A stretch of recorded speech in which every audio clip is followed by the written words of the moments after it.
grab a beverage because we're talking about audiobooks. I love audiobooks. Great way to reclaim your time on a commute or if you have cleaning or chores to do. My experience with audiobooks started probably when I moved abroad. I never thought I'd get into audiobooks. I could not focus at all. I had the attention span of a goldfish, and I suddenly was in a place where I had to commute all the time and I get motion sickness, so not fun. And found audiobooks, and I realized if it was nonfiction, it'd be fine. If I like zoned out for a little bit, I could get back in. Like, it's no problem. Fiction is a lot harder because in a line or two, everything could change.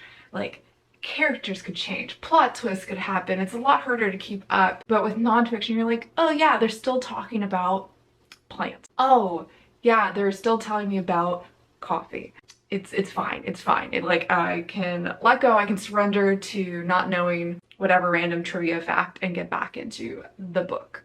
And nonfiction is the bomb diggity. It's not as boring and dry as you think, so let me share with you my faves. The first we have is The Anthropocene Reviewed by John Green. This is a 10-hour and 42-minute audiobook, great for a road trip. It's kind of a series of essays, but also kind of like a hidden memoir on John Green if you grew up with Vlogbrothers like I did, and it's also read by John. This book kind of runs the gambit of funnest trivia facts. QWERTY keyboard, NASCAR, Mario Kart, Diet Dr. Pepper, you name it, you're gonna walk away with a lot of fun little facts and tidbits. You get a bit of like philosophical thought and wit from John about these different topics, how it corresponds with his life, and with listening to the audiobook, when he talks about this now extinct bird, you get to actually listen to the last known recording of that bird, and that was emotional.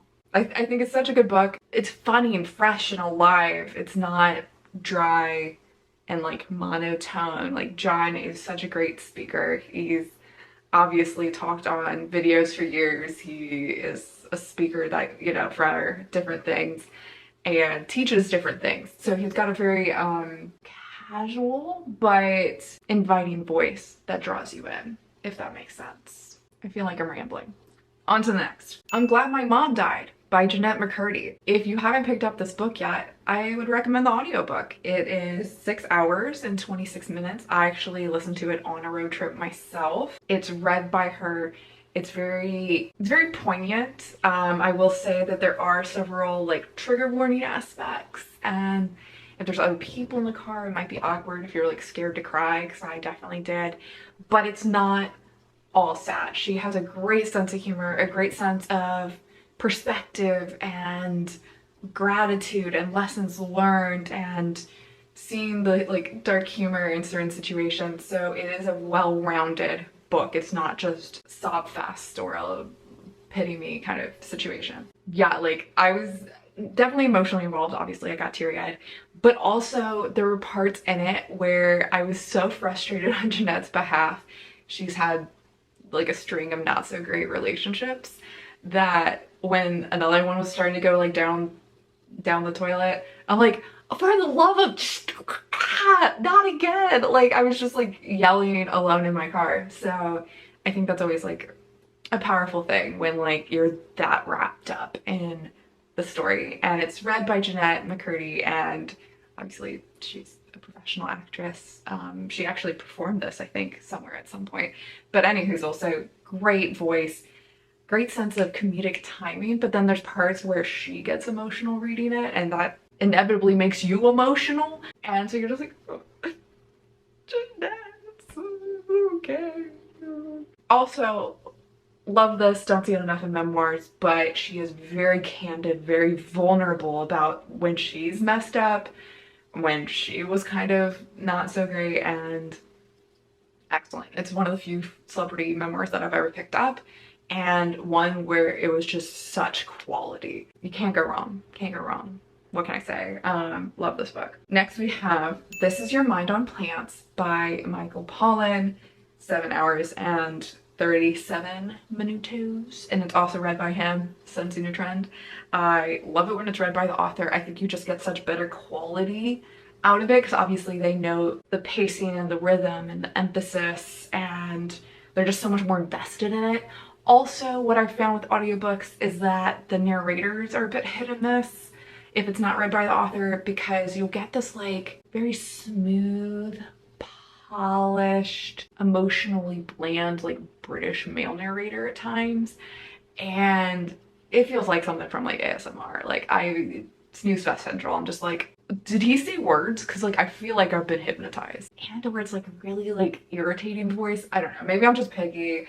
Let me know, like, are you the same way? But Michael Pollan, cool dude. Sounds like just a friend in your kitchen being like, here's some wacky things I've learned about coffee. He covers 3 different plant drugs in this book.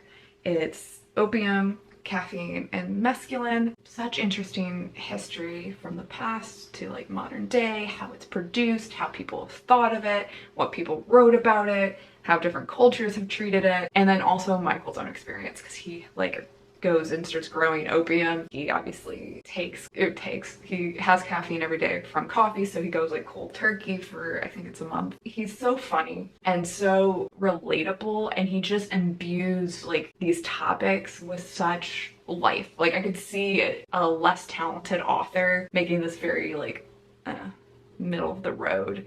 But he brings the history of life, he brings his perspective and his personality, and it really just makes it to where you want to know more, you just want to keep on listening. So the next one is really short, for those of you with a short attention span. This is Shit My Dad Says by Justin Halpern.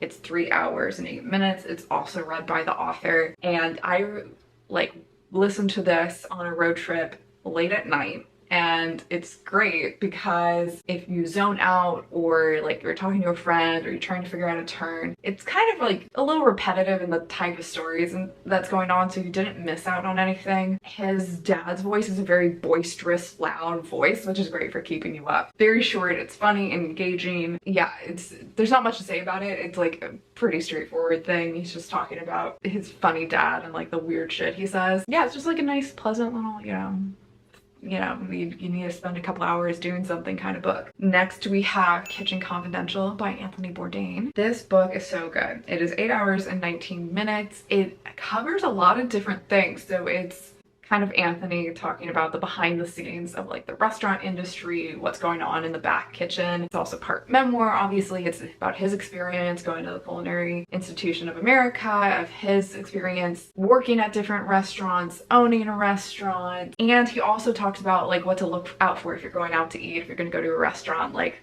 what day of the week you want to go, what things to order or not order, as well as how to like boost up your own cooking prowess, which is so it's great. It's got a little for everybody. It's read by him. He's such a great storyteller. It is a little bit tainted's the wrong word, that's too dramatic, but like it's just crazy going into this knowing that he's dead and that he killed himself. Spoiler alert. It's real life, it's not a spoiler alert. But yeah, he has got such a strong personality. He's such like a gruff, lovable asshole. It couldn't be read by anyone else. I think it'd be unbearable. Anthony's really good at admitting like, yeah, I'm an asshole, and like, yeah, I'm kind of a jerk about X, Y, and Z and whatever. And I think that makes it so much more consumable. I think when people are honest about their flaws and also, like own up to it and being like, yeah, I messed up there or whatever, it's just so much more likable, enjoyable, whatever. Because like we're all like that. We all have our flaws. We all have things we've messed up on. And so it's refreshing to see someone come forward with that. And last, we have Vanishing Fleece, Adventures in American Wool by Clara Parks. This is 5 hours and 55 minutes. It's also read by the author. She has a really soothing voice, and I think between that and the subject material, this would be a great book to listen to as you're kind of winding down for the evening, maybe on the commute home from a stressful job. Just super mellow, but occasionally, gives you a little giggle. Very interesting. Knew nothing about wool, knew nothing about American wool, and like she's very frank about her own story, and I think it's wild that she's been like a yarn critic for over a decade, and that is yarn, not yard. Like literally everyone I've talked to has misheard that. So, the thing that's made out of wool that people use for the sewing and the things, that she's made a career out of talking about that. That's wild. But anyway, so she got a little burnt out talking about yarn and then decides, hey, I'm gonna buy me a bale and I'm gonna take it through the process of turning it from wool to yarn, and I'm gonna go to different like processing plants on different dye places and all of that fun stuff. Got it all like funded on Kickstarter or whatever, which again, super inspiring. Like, and any weird thing you can think of, you can now get other strangers on the internet to support you on. And she meets like these fun, quirky characters in the wool industry. Like, you learn the process, you learn the obstacles that got in the way of her figuring out X, Y, and Z. And